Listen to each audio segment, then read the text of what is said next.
Кеш жарык, құрметті әріптестер. Бүгін мен сіздерге интерактивті шаблондардың кезекші шаблонымен таныстырамын.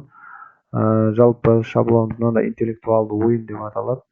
Одан кейін мына шаблонда бізде 20 сұрақ бар. 20 ұяшықты таңдай отырып, 20 сұраққа жауап береді. Сұрақтары мынандай болады. Мысалы, орталық Африканың мыс белдеуі дейді. Мына жерде варианттар болады, 4 варианты. Одан кейін мына жерге суретін қоюға болады. Мына жерде мен тек қана мысал ретінде екі ғана неге жаздым, екі ғана шаблонға жаздым, ал қалғандары былай тұр негізі. Мына жерде жазылмаған. Осыны қазір мен сіздерге жазып көрсетемін. Мына жерде қалғандары жазылмаған. Үшіншісін жазып көрсетейін. Алдымен тестті дайындап аласыздар. Одан кейін мен мына жерде интернеттен ала саламын. Бір тестті мысалы осы бір сайттан алып жатырмын қазір. Осыдан аламыз. Мына жерге былай қоямын. Мынаны кішірейтеміз.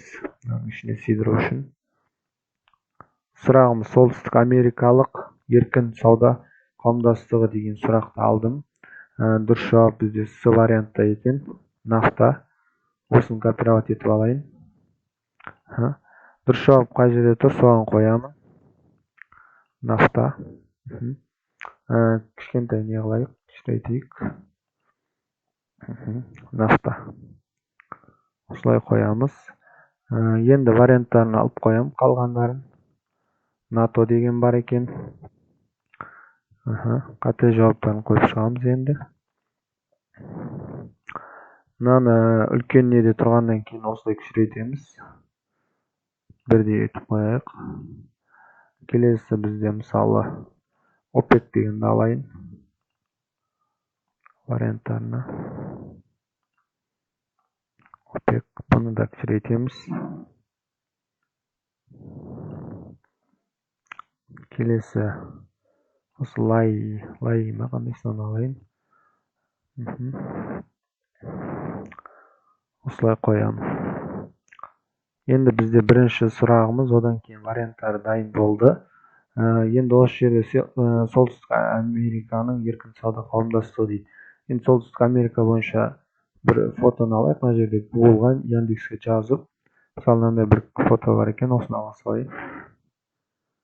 Осыны алып, мына жерге қоямын. Мына бізде ашық тұрған жер негізі осындай сурет қоюға арналған.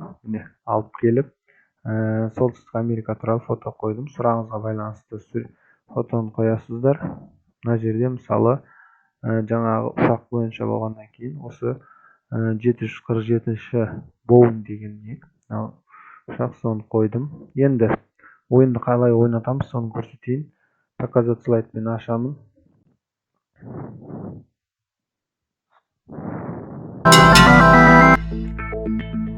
Ойынымыз осылай басталады. Алдымен бастау деген батырмаға басамын. Осы жерде бізде мына жерде ұяшықтар тұр. Ұяшықтар таңдаңыз дедік. Мына жерде 3 ұяшыққа мен жаздым сұрақ, қалғандарына жазылған. Біріншісі орталық Африканың мыс белдеуі дейді. Мына жерде қате жауап болса осылай болады. Жоқ болып кетеді. Дұрыс жауап осы бізде, қалғанда жоқ болып кетті. Одан кейін келесі дегенге басамыз. Мынау ұяшық өшіп кетеді. Одан кейін мына жерде тағы да сұрақ. Дұрыс жауап бізде ақш болды. Келесі мынау ұяшыққа жаңа біз жазған сұрағымыз мынау бізде. Солтүстік Америкалық еркін сауда қауымдастығы. Дұрыс жауабын мына жерде нафта. Барлығы істеп тұр, мына жерде сурет тұр. Енді мынау қалғандарына мен сұрақтар жазған жоқпын. Бірақ сұрақтардың бәріне жазсаңыздар барлығында істейді. Мына жерге суретін қоямыз, сұрағын жаз деген сұрағын жазасыздар. Қате жауап осылай жоқ болып кетеді, дұрыс жауап осылай ашылады. Одан кейін бәрін болғаннан кейін аяқтау деген батырмаға басамыз.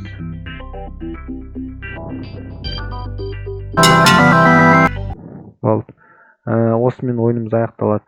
Енді бұл шаблонды жаңа комментарий бөліміне өтіп менен алғаннан кейін тек қана сұрақтарын, вариантын жазып шығасыздар. Мына жерге суретін қоясыздар. Суретін қоймасаңыздар да болады, ашық тұрса да болады. Негизи сүрөтүн койсоңуздар адем болот. Ошол үчүн мына жерге сүрөт үчүн орун калтырдым. Осы шаблонду алып пайдаланыңыздар. Назарларыңызга рахмет.